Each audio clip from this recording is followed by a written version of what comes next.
அனைவருக்கும் வணக்கம். இப்போது நாம் பார்க்க இருப்பது கேரட் சட்னி எளிய முறையில் செய்வது எப்படி அப்படிங்கிறத பார்க்க போகிறோம். முதல்ல கேரட்டை சின்ன சின்ன துண்டாக அரிஞ்சு வச்சுக்கோங்க.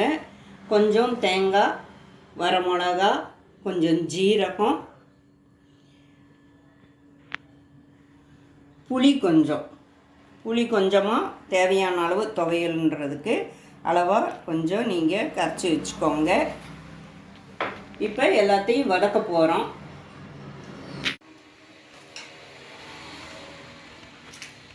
இப்போ அடுப்பை பற்ற வச்சு பேனில் எண்ணெய் ஊற்றி, அடுப்பை பற்ற வைக்க மறந்துடாதீங்க.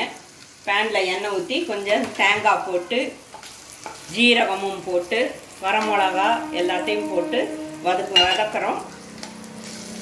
லேசாக வறுபட்டால் போதும், ரொம்ப தேங்காயெல்லாம் ரொம்ப வதக்க வேண்டாம்.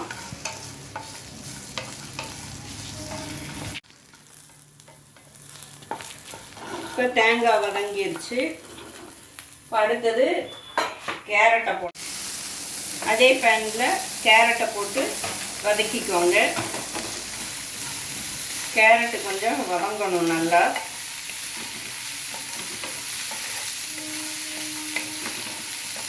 எண்ணெயில் லேசாக வதங்கின பிறகு கொஞ்சம் தண்ணி ஊற்றி கூட கொஞ்சம் லேசாக வேக வச்சுக்கலாம். பச்சையாக போட்டு அரைச்சோன்னா சூப் மாதிரி ஆயிடும். அதனால் கொஞ்சம் லேசாக வேக வச்சுக்கோங்க. துருவி இருந்தோம்னாக்கா இதை லேசாக எண்ணெயில் வதக்கினா போதும். துருவாமல் நம்ம கட் பண்ணி போட்டிருக்கிறதுனால லேசாக வேக வச்சுக்கலாம். கொஞ்சம் தண்ணி ஊற்றி லேசாக வேக வச்சுக்கலாம்.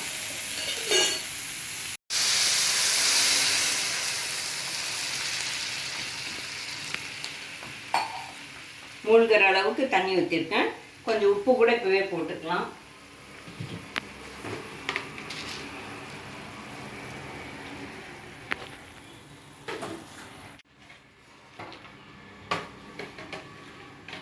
இப்போ கேரட் வெந்துருச்சு. ஒரு 2 நிமிஷம் ஆற வைக்கணும். ஆற வச்ச பிறகு ஆறுன பிறகு இதோட கொஞ்சம் புளி தண்ணியை ஊற்றி அரைக்க போகிறோம்.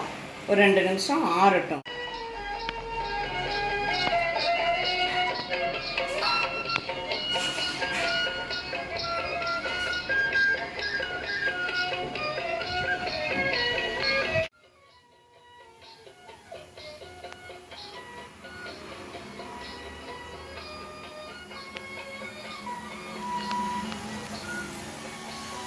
இப்போ முதல்ல கொஞ்சம் தேங்காயும், வரமிளகாயும், ஜீரகமும் வறுத்து வச்சுருக்கிறத போட்டு அரைச்சிக்கிறோம். ஒரு சுற்றி அரைப்பட்டதுக்கப்புறம் கேரட்டை போடலாம்.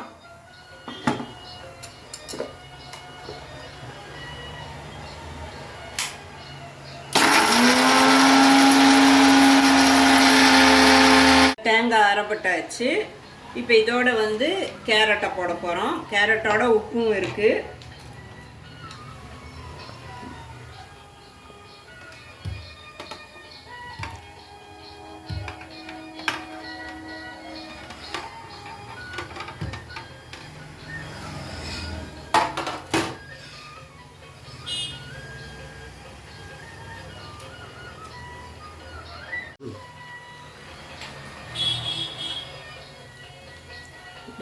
புளி தண்ணி ஊற்றுறோம். புளி தண்ணி பார்த்து அளவு பார்த்து ஊற்றிக்கோங்க. ரொம்ப நிறையாவும் வேண்டாம். கேரட் அவ்வளவு இழுக்காது. கொஞ்சம் தண்ணி பத்தலைன்னா கொஞ்சம் தண்ணியும் ஊற்றிக்கோங்க. கேரட்லேயும் நீர் இருக்கும். இப்போ அரைச்சிக்கலாம். இப்போ கேரட்டை சட்னி ரெடி ஆயிடுச்சு. இன்னும் தாளித்து கொட்டினோன்னா சரி.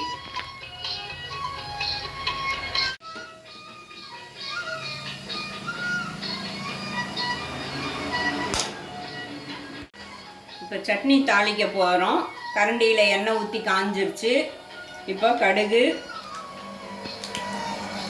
உளுத்தம்பருப்பு போட்டு பொரிஞ்ச பிறகு கருவேப்பிலையை போட்டு தாளித்து கொட்ட போகிறோம். அவ்வளோதான்.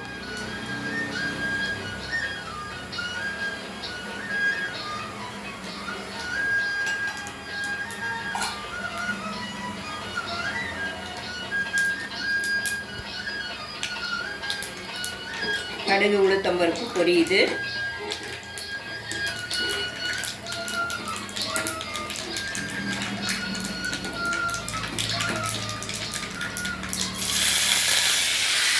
ரொம்ப பொரிச்சிடாதீங்க, தீஞ்சு போயிடும் கடுகு. கருவேப்பிலை ரொம்ப வறுபட வேண்டாம், அதோட டேஸ்ட்டு சத்தெல்லாம் போயிடும். அதனால் லேசாக அந்த வாசம் வந்தால் போதும். சட்னி ரெடி, சாப்பிட்லாம். இட்லி சட்னி. இதை நீங்கள் ஸ்க்ரேப் பண்ணி போட்டிங்கன்னா வேக வைக்க வேண்டியதில்லை. கேரட்டை சும்மா வதக்கினாலே போதும், இன்னும் சீக்கிரம் ஆகிடும். அவ்வளோதான், ரெடி, சாப்பிட வாங்க.